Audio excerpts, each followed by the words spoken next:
మంచితనం చేతగానితనం కాదు, మన మర్యాద మన ప్రాంతానికి మేలు జరగాలనేది. రాష్ట్ర కేంద్ర ప్రభుత్వాల మధ్యలో సంఘర్షణ వైఖరి ఉంటే అది చివరికి రాష్ట్రానికి తెలంగాణ ప్రజలకు నష్టం జరుగుతుంది.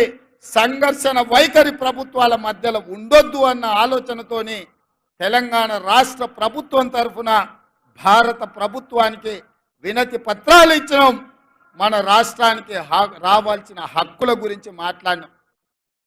విఘ్నత ఉండాలి, మన మీద మనకు విశ్వాసం ఉండాలి.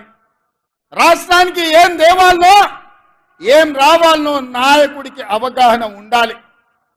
అందుకే విఘ్నతతో కూడుకున్న వినతి పత్రాలు ఈ దేశ ప్రధానమంత్రికి ఇచ్చినాం. ఇంకొక ఆయన అంటాడు 6 అడుగులు పెరిగిండు కానీ ఆయనకు మెదడు ఎక్కడుందో నాకు తెలియదు. గాయలు ఎన్నడో చెప్పిన దూలం లెక్క పెరిగిండు కానీ దూడకున్న బుద్ధి లేదని. ఇవాళ హరీష్ రావు మాట్లాడుతున్నాడు, మీరు అందరు చూసారు. వచ్చేటప్పుడు జర ఆలస్యమైంది, ట్రాఫిక్ జామ్ అయింది.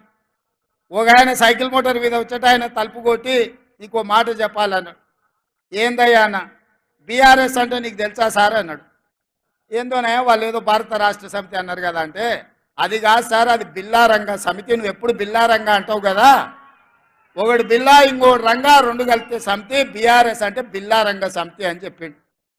నాకు నిజంగానే హరీష్ను కేటీఆర్ను చూస్తుంటే అది బిల్లా రంగాల సమితి లాగానే ఉంది. ఇంతకుముందే మా ఇంకన్నా చెప్తున్నాడు, మేము 10 ఏళ్ళు కష్టపడి మీ సేవ చేయాలన్న ఆలోచనతోటి ఈ రాష్ట్రాన్ని అభివృద్ధి పదం వైపు నడిపించాలి.